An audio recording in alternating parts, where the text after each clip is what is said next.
สบายดีเนาะสบายดี FC มันทุกคนอะสบายดี FC มันทุกคนมื้อนี้ก็สิกลับมาพบเนาะกับ FC ทุกคนเนาะ FC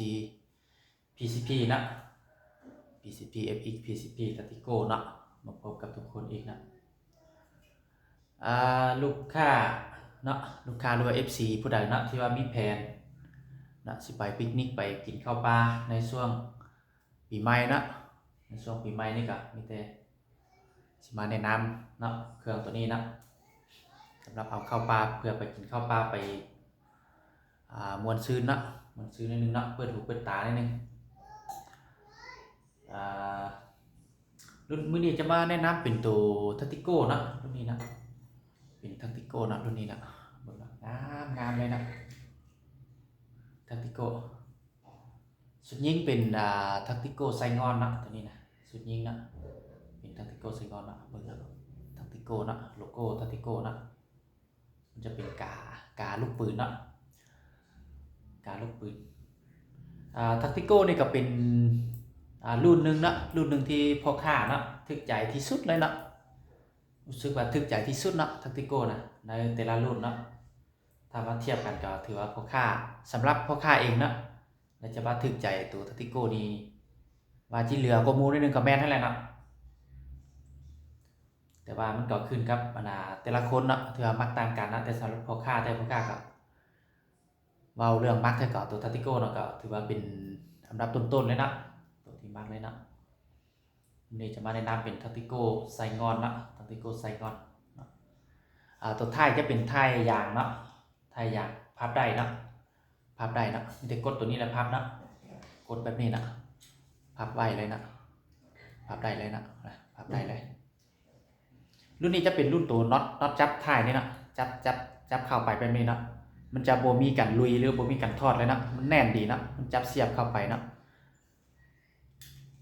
มันจับเสียบทางก้นนี้เข้าไปเลยนะไปน้ำตัวปืนแล้วนะมันจะเป็นน็อตยาวไปเลยนะนี่ปืนนี่ท้ายนี่ครับประกันแน่นเลยนะ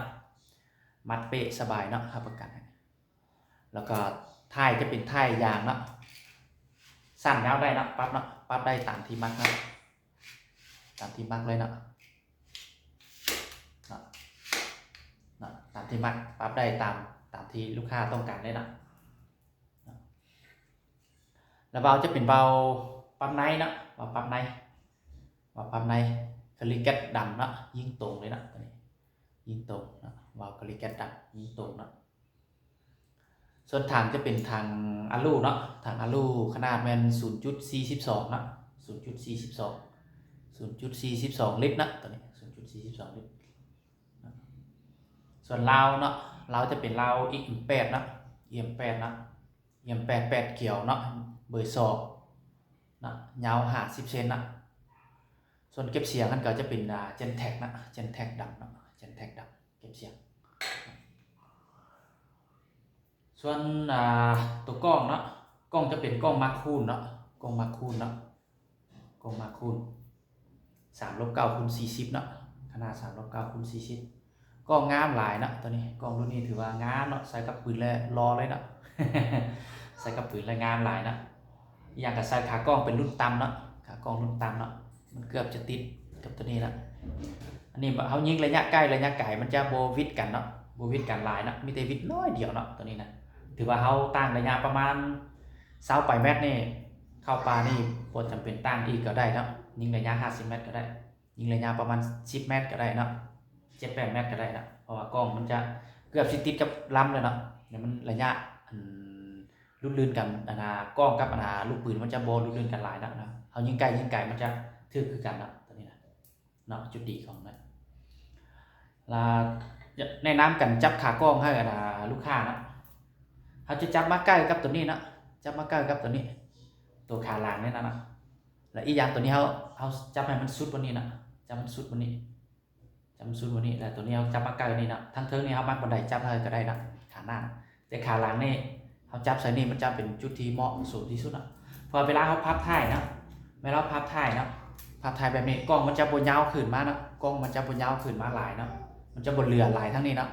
เวลาใส่ถุงใส่ยังเนาะพับแบบนี้ใส่ถุงเนี่ยมันจะบนเต็งกล้องหลายนะถ้ามันยาวขึ้นมาหลายนะ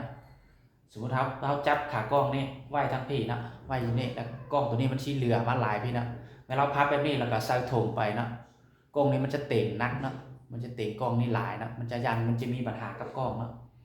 แต่เขาจับตัวนี้ขึ้นไปหลายซ้ำใดก็แห้งดีนะเพื่อเพราะว่าจงบางพอเขาใส่โม่ได้นะพอใส่โม่ได้ก็ได้แล้วนะว่าเพื่อให้มัน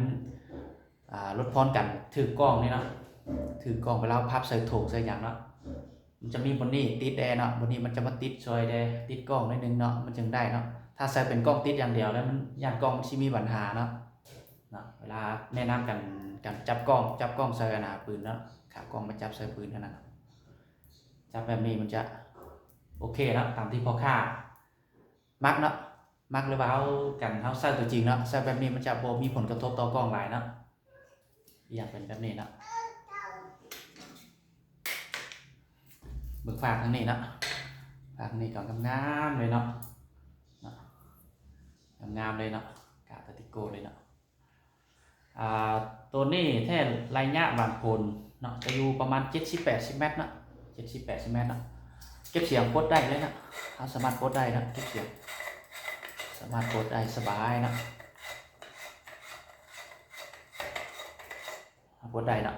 แล้วพับเนาะพับขึ้นแล้วมันจะสำเร็จเนาะความยาวเนาะจะตกอยู่ประมาณ1 2 3ประมาณ60เนาะ60ปลายน้อยนึงเนาะ62-63 เซนเนาะถือว่าโถงเป้เนี่ยใส่ได้เลยเนาะเวลานี้กล้องมันจะบ่เหลือหลายเนาะถ้าเอาจับขากล้องแบบพ่อค้าในน้ำขนาดเนาะกล้องมันจะบ่เหลือหลายนะเวลาพับแบบนี้ใส่ถุงเนาะมันจะบ่แม่นแต่กล้องทับน้ำหนักอย่างเดียวนะมันจะมีส่วนปืนตัวพับนี่เนาะมันทับน้ำหนักพร้อมเนาะแล้วมันจะบ่มีผลกระทบต่อกล้องเนาะถ้าเฮ็ดกล้องมันเงาออกมาหลายนะเหลือออกมาหลายเลย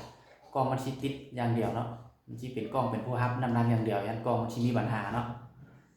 อันนี้เป็นการแนะนำให้ลูกค้ามือใหม่นะเป็นการแนะนำให้ลูกค้ามือใหม่บอกนี่ก็จะเป็นราคาเนาะราคาก็จะตกอยู่8 ล้านกับ5 แสนเนาะ8 ล้านกับ5 แสน